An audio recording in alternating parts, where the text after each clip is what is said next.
All right, guys, it is Wednesday, and that is historically matchup recap day. So I'm going to recap some matchups from last week. I'm going to talk about a few things. I'm going to try to keep it PG here today. I'll hit you guys tomorrow with a matchup preview that's a little more rated R, okay? So, of course, I beat Jason. We all knew that was going to happen. I don't know how, though. I got to give Jason his props. He conned Senior into taking Alvin Kamara after Kamara put up negative point 0.3. Uh, Kamara is downright useless. Has not hit 10 points since week 2. So props to getting him off your team and letting him clog up someone else's roster. That's about where the good times end. I mean, Jason had a solid week, 94.7. He can't touch the tribal chief, though, 105.76 as the Bears beat that Bengal ass. Just destroyed the Bengals. Wasn't even as close as the score. Total ass beating. Just like my matchup here with Jason behind Josh Allen, huge Quentin Johnston, and Christian McCaffrey. Jackson Smith and Jigba dominated, but he always dominates. Rome Odunze took the day off. I told him, just don't get hurt. Just relax. We don't need much from you today.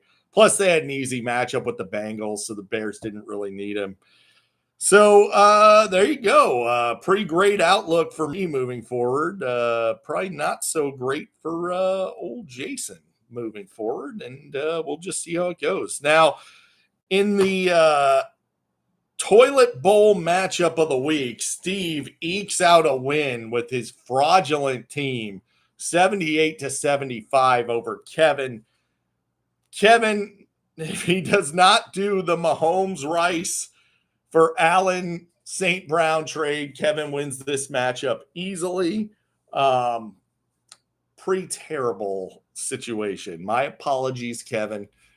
Maybe if you hit me up, I'll give you a little bit of a rebate and trade for that loser Bijan Robinson, who's just ruining your season right now.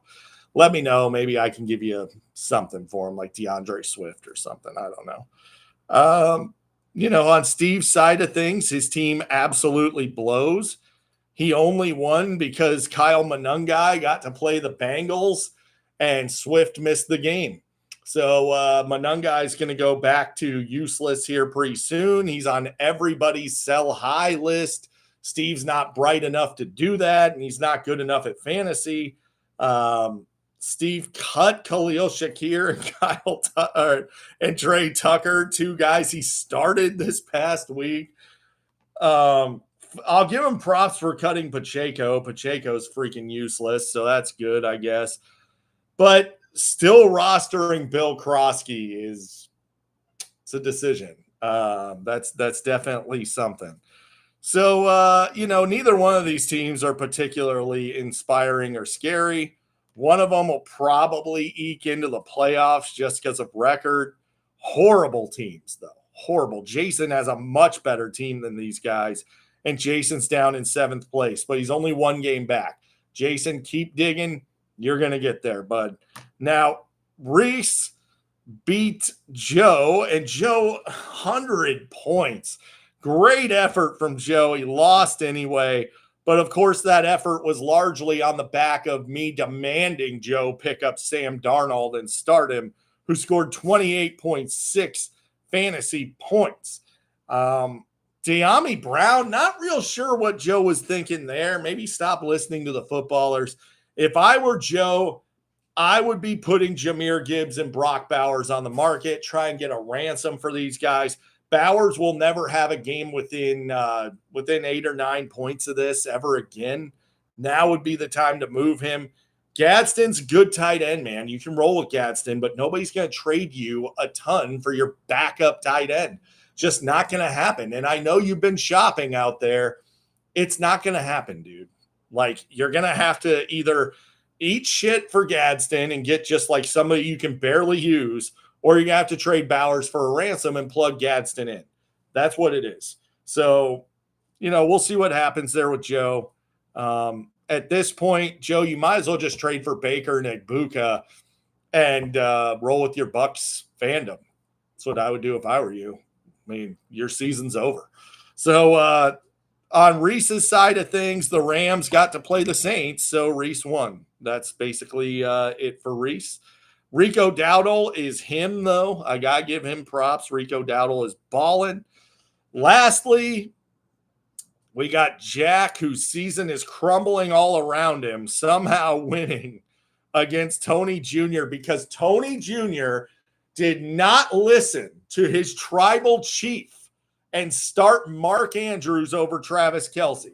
If Tony lost by 4, if he'd have played Mark Andrews, he would have gotten 6 more fantasy points and he'd have won.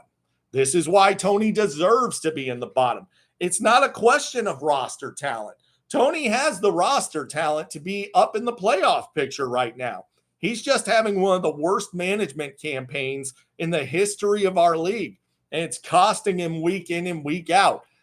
If Tony, you should just call me and ask me what to do with your team every week. You'll start winning some games. There you go.